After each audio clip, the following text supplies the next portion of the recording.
রাজিম সম্মানিত ভিউয়ার্স, আপনাদের সকলকে জননেতা মাহমুদ হাসান রিপন এমপি মহোদয়ের পেজ থেকে স্বাগত জানাই। বিভিন্ন তথ্য মতে সাগাটা ফুলছড়ির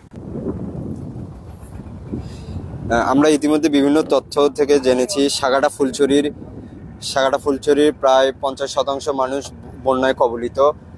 এখানে আমাদের 33 গাইবান্ধা 5 সাগাটা ফুলছড়ি আসনের মাননীয় সংসদ সদস্য ওনার তত্ত্বাবধানে উপজেলা প্রশাসন সহ জনপ্রতিনিধি সর্বসাধারণের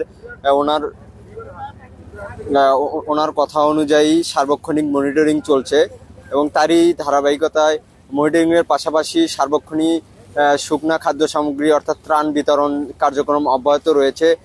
তিনি পবিত্র হজ পালন শেষে তিনি সাগাটা ফুলছড়ি মানুষের বন্যা কবলিত মানুষের কথা চিন্তা করে তিনি ছুটে এসেছেন তাদের পরিস্থিতি সরজমিনে দেখার জন্য।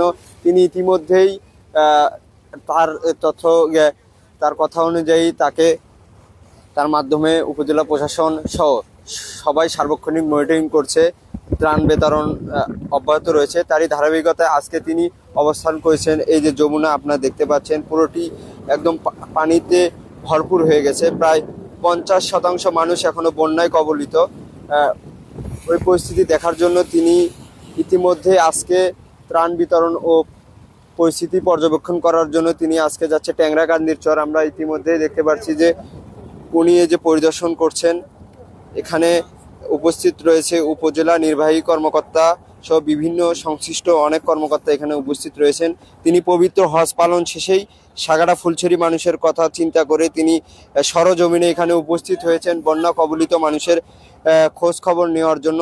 তিনি ত্রাণ বিতরণ ইতিপূর্বেই তার অনুমতি ক্রমে তার নির্দেশে অনেক জায়গায় ত্রাণ বিতরণ অব্যাহত রয়েছে। তিনি আজ এসেছেন সরজমিনে ত্রাণ দেখানোর জন্য। আমরা এই যে দেখানোর চেষ্টা করছি, এই যে যেদিকে তাকাচ্ছি চারদিকে আমরা শুধু পানি আর পানি দেখতে পাচ্ছি। সাগাটা ফুলছড়ি একটি অবহেলিত বন্যা কবলিত এলাকা। এবারের বন্যাও অনেক এলাকা বন্যা কবলিত হয়েছে। প্রায় 50% মানুষ আমাদের বন্যার পানিতে বন্দী হয়ে রয়েছে, তাদের জনজীবন বিপর্যয় মুখে। এখানে বাংলাদেশ আওয়ামী লীগ সহ অঙ্গ সহযোগী সংগঠন, উপজেলা প্রশাসন সহ সকলদের মাধ্যমে ত্রাণ বিতরণ ও সার্বক্ষণিক মনিটরিং অব্যাহত রয়েছে। আজকে আমরা যাচ্ছি ট্যাংরাকান্দির চর পরিদর্শনে। আমরা এই যে চারদিকটা একটু যদি ঘুরে দেখাই, এই যে আমাদের দেখেন একটা পুরা বাড়ি পানিতে ডুবে রয়েছে। এখানে মানুষের জনজীবন বিপর্যয়ের মুখে, তাদের অনেক কষ্ট হচ্ছে। আসলে আমাদের সাগাটা ফুলছড়ি আসনটি কিন্তু বন্যা কবলিত এলাকা।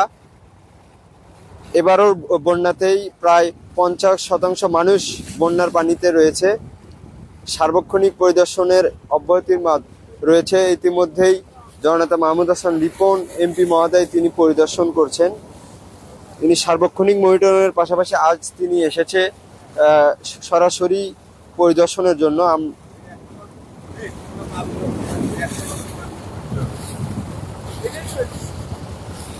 আসলে জননেতা মাহমুদ হাসান রিপন একটি শুধু নাম নয়, তিনি সাগাটা ফুলছড়ি মানুষের একটি হৃদয়ে স্থান করে নিয়েছেন। তিনি সাগাটা ফুলছড়ি যখন যেখানে যে ধরনের দুর্যোগ আসে তিনি সর্বপ্রথম তিনি ছুটে আসেন।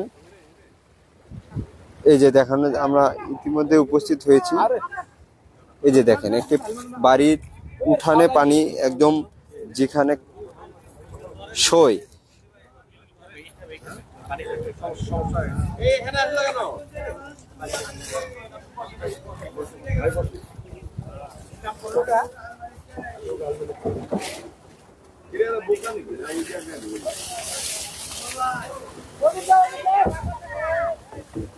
এই যে দেখতে পাচ্ছেন অনেকেই বন্যায় কবলিত।